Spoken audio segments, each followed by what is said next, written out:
And we have returned. You're listening to CSC Talk Radio. I wish you a happy 4th of July. Happy Independence Day. Stay tuned. We're going to have a dramatic reading of the Declaration of Independence here coming up after this segment. 1776 was a very difficult year for the Americans. It was a particularly difficult year for Thomas Jefferson. Within months of the death of his daughter, his beloved mother passed away, and his wife became extremely ill. His concern over the fate of this country and the state of Virginia gave him severe migraines. They had no meds or health care back then, you know. The severe migraines that would last for weeks at a time. But Thomas Jefferson was not a man easily deterred. No matter the adversity, he pressed forward in his determination to see America's liberation from British rule. How many of us today would say, I don't have time. We're only one person. I can't afford to devote my life to politics. How many of us are willing to sacrifice as these founding fathers did? Let's continue with Jefferson. These were the conditions of Jefferson's life when he came to be the author of the Declaration of Independence. For 17 days, he wrestled with the task of laying on paper the fundamental ancient principles, the laws of nature and of nature's God. Jefferson felt the weight of this profound responsibility on the face of much personal distress, yet he forged on. He forged ahead. In moments of self-doubt, Jefferson, an accomplished violinist, would often turn to the instrument to calm his mind and clear his thoughts. As he would play, anxiety would fade and inspiration would again flood into his mind, enabling his pen to drip with inspiration upon the page. What do you do in these moments? Or do you have such moments of concern over your family and this country? I'm not accomplished by any means, but there are times when I turn to music. I play the piano a little bit and I sing my favorite hymns, and they seem to bring me some calm. I try to escape the chaos of now and turn to God. In this way, do you? What do you do? Let's go back to Jefferson. Once he completed his task, Jefferson communicated the document first to John Adams and Benjamin Franklin, requesting their wisdom because he said they were the two members of whose judgment and amendments I wish most to have the benefit. Their alterations were only 2 or 3. Moving the document forward was a little bit of a task. A light to all mankind, the Declaration of Independence.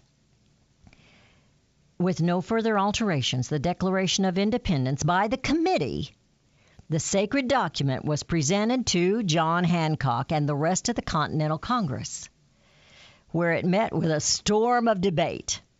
Tossed to and fro, this fragile document finally rested on the reverent waters of calm, where among the many changes made, none were found to alter the ancient principles that Jefferson had worked so hard to document. These principles would now sit perched upon a hill as a light to all mankind. The words laid on parchment. The words were laid on parchment over 2 centuries ago.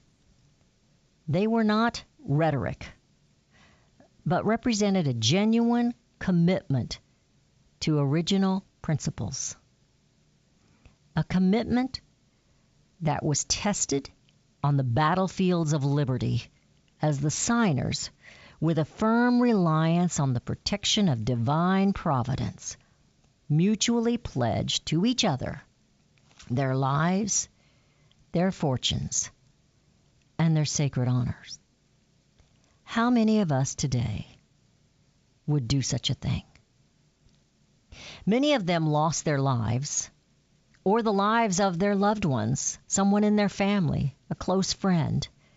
Many of them ended up broke and poor, losing their businesses and all their wealth. But not one compromised. Out of 56, not one of them compromised or gave up their sacred honor. They were committed together, unlike today's Congress, who refuse to work together for liberty or independence or Constitution. They became very real. This became very real as the Revolutionary War overshadowed the land with the might of the British Empire. We remember the words of the national anthem that were inspired by Francis Scott Key as he watched the bombarding of Fort Henry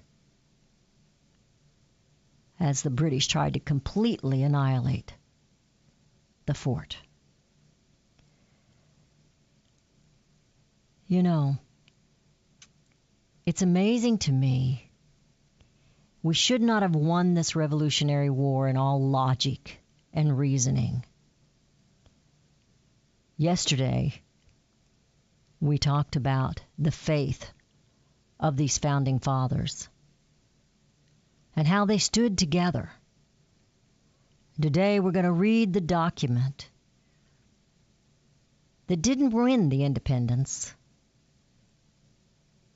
The shedding of blood won the independence.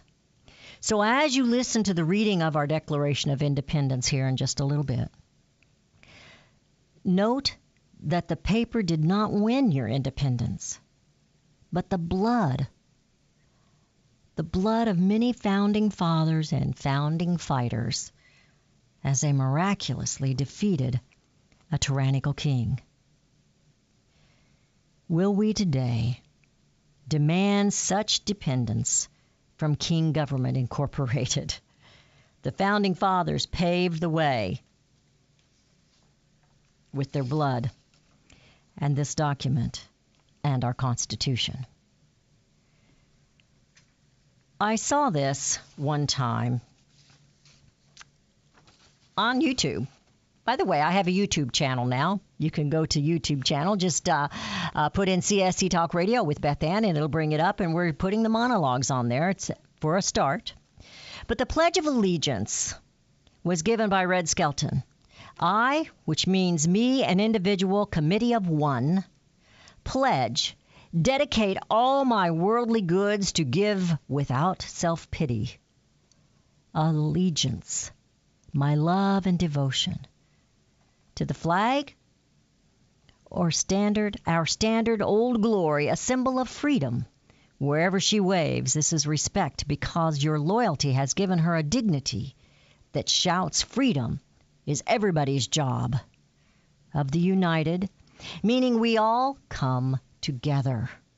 States, individual communities that have united with pride and dignity and purpose, all divided with imaginary boundaries, yet united to a common purpose, which is love of country, of America. And to the Republic, a state in which sovereign power is invested in representatives chosen by the people to govern. Government is the people, and it's from the people to the leaders, not from the leaders to the people. For which it stands, one nation under God, meeting so blessed by God, with liberty, which is freedom and the right of power to live one's own life without threat or fear of some sort of retaliation, and justice, the principle or quality of dealing fairly with others, for all, which means it's as much your country as it is mine. United. Be a brave republic, for your children and your grandchildren depend on you for their liberty, their independence, and freedom. Today, we celebrate the miracle of independence.